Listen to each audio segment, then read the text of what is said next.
Assalamualaikum warahmatullahi wabarakatuh. Selamat pagi menjelang siang Ananda kelas 9. Alhamdulillah hari ini kita akan belajar bahasa Indonesia di pertemuan ketiga ini. Hari ini kita akan membahas tentang menyajikan teks laporan percobaan. Sebelumnya Bapak mendoakan semoga Ananda sekalian selalu sehat walafiat dalam proses pembelajaran ini ya, dalam sehari-hari juga. Kemudian Bapak mengingatkan juga kepada Ananda untuk senantiasa giat dalam belajar. Karena untuk apa ya giat dalam belajar ini? Untuk diri kita sendiri, untuk masa depan kita ya, untuk masa depan kalian. Jadi kalau kita malas-malasan, nanti ada kemampuan-kemampuan dalam hidup yang kita tidak miliki.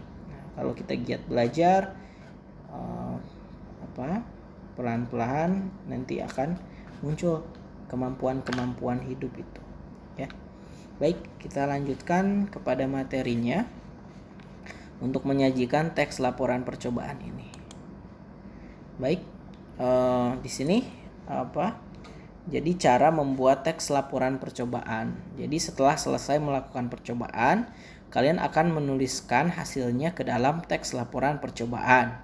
Pelajarilah langkah-langkah yang diberikan. Jadi setelah kita melakukan percobaan terhadap suatu benda, suatu objek atau suatu peristiwa, nah itu hasil percobaan itu nanti kita akan tuangkan menjadi sebuah laporan.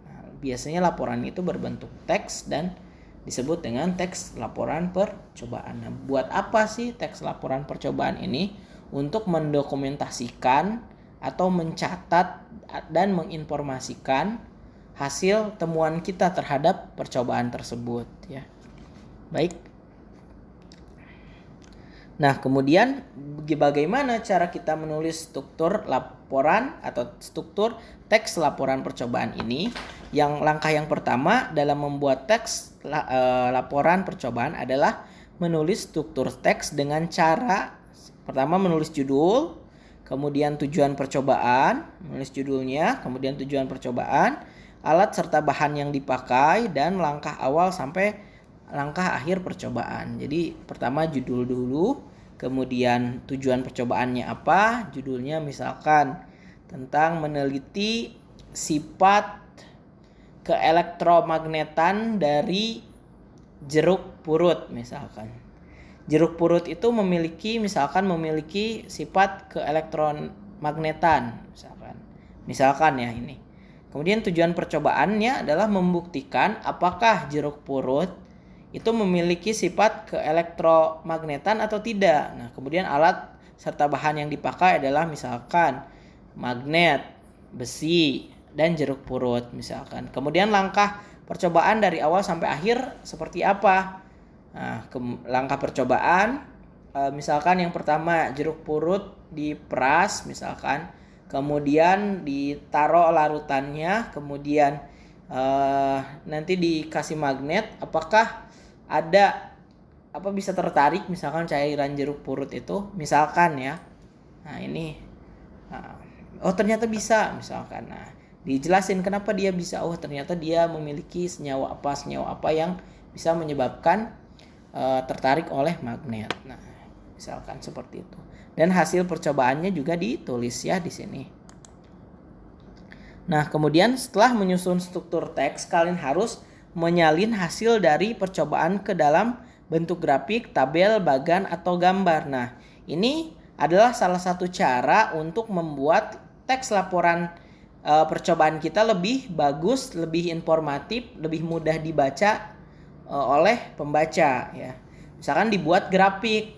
Ternyata jika dibandingkan dengan buah lain, misalkan buah jeruk limau, jeruk Maroko misalkan, atau jeruk nipis, ternyata keelektromagnetan di jeruk purut misalkan, di jeruk purut itu lebih besar. Misalkan dibuat grafik dia berapa misalkan satuan kemagnetan misalkan apa. Nah, dia lebih besar, lebih rendah misalkan dibanding jeruk yang lainnya misalkan. Kemudian juga bisa dibuat bagan atau alur percobaannya seperti apa, misalkan dari mulai bagan 1 misalkan tutup dikotakin, dibuat misalkan 1 memotong jeruk purutnya, kemudian memeras jeruk purutnya, kasih tanda panah, kemudian ada kotak lagi di situ memeras jeruk purutnya, kotak panah lagi, kotak lagi, di situ ada misalkan uji keelektronegatifan dan hasil. Seperti itu ya. Nah, kemudian tujuannya apa? Agar pembaca lebih mudah memahami hasilnya. Setelah itu, tulislah kesimpulan dari hasil percobaan yang telah dilakukan. Jadi, simpulan itu harus mewakili dari keseluruhan percobaan. Ternyata misalkan jeruk purut itu memiliki sifat keelektromagnetan lebih besar dibanding jeruk yang lainnya gitu. Misalkan dan bermanfaat misalkan untuk apa bisa potensinya disebutkan. Nah, baik, setelah kedua langkah tersebut atau sudah 2 langkah tadi selesai, buatlah kerangka berdasarkan hasil percobaan. Lalu kembangkan menjadi sebuah teks. Maksudnya kerangka di sini tuh misalkan judulnya apa, kemudian tujuannya apa, alat dan bahannya apa, langkah-langkahnya apa, hasilnya apa, kesimpulannya apa. Nah, perhatikan kaidah kebahasan yang diterapkan supaya teks ini mudah dipahami oleh pembaca. Ya, kaidah kebahasan, titik komanya, kemudian huruf besar, huruf kecilnya, kemudian juga kata hubungnya, kata yang dipakainya misalkan kata-kata ilmiah, itu harus Ananda perhatikan agar teks laporan hasil percobaan yang Ananda buat itu baik dan mudah dimengerti oleh pembaca. Ya. Nah, kita akan coba membahas perbedaan teks antara teks prosedur dan teks rekaman percobaan atau teks laporan percobaan. Nah, teks prosedur kita sudah belajar kan di kelas 8 atau kelas 7 ya, Bapak lupa lagi. Jadi intinya kan teks prosedur itu prosedur. Contohnya misalkan memasak, prosedurnya apa dan apa. Kalau laporan percobaan memang hasil dari sebuah percobaan kita laporkan. Nah, kemudian dari definisinya, teks prosedur adalah sebuah wacana yang berisi tentang tahapan-tahapan yang dilakukan untuk mencapai tujuan tertentu. Sedangkan teks laporan percobaan adalah sebuah wacana yang berisi tentang tahapan-tahapan untuk mencapai tujuan tertentu dan menyertakan hasil dan simpulan dalam teks tersebut. Jadi kalau teks prosedur hanya tahapan-tahapan untuk mencapai suatu tujuan, kalau teks laporan percobaan tahapan-tahapan untuk mencapai tujuan dan ada hasil serta simpulan. Nah, kalau teks prosedur tidak ada ya. Kemudian dari struktur teksnya, kalau teks prosedur itu ada tujuan, langkah-langkah. Nah, penjelasan tujuan merupakan hal yang ingin dicapai. Langkah-langkah adalah tahapan-tahapan yang harus dilakukan untuk mencapai tujuan itu. Jadi ada 2. Kalau teks laporan percobaan, yang pertama tujuan yang merupakan hal yang ingin didapatkan, kemudian langkah-langkah adalah tahapan-tahapan yang harus dilakukan untuk mencapai tujuan tertentu, kemudian hasil merupakan suatu yang diadakan, dibuat, dijadikan dan sebagainya oleh seseorang. Kemudian simpulan merupakan pendapat akhir penulis berupa pernyataan yang menunjukkan tujuan percobaan. Nah, kalau teks laporan percobaan hanya ada 2, tujuan dan langkah-langkah, sedangkan teks prosedur ada tujuan, langkah-langkah, hasil dan simpulan ya. Seperti itu perbedaannya. Nah, kemudian juga dari sifat teks prosedur itu memberikan informasi kepada pembaca. Kalau teks laporan percobaan membuktikan sebuah percobaan. Kemudian dari segi bahasa, teks prosedur itu penggunaan bahasa lebih mengacu pada bahasa populer. Bahasa yang dapat dimengerti oleh khalayak banyak. Tetapi kalau teks laporan hasil percobaan, bahasa yang disampaikan bahasa ilmiah seperti yang tadi Bapak sebutkan. Kemudian Alat dan bahan mengacu pada benda-benda yang biasa ditemukan sehari-hari dan mudah didapatkan. Untuk teks prosedur.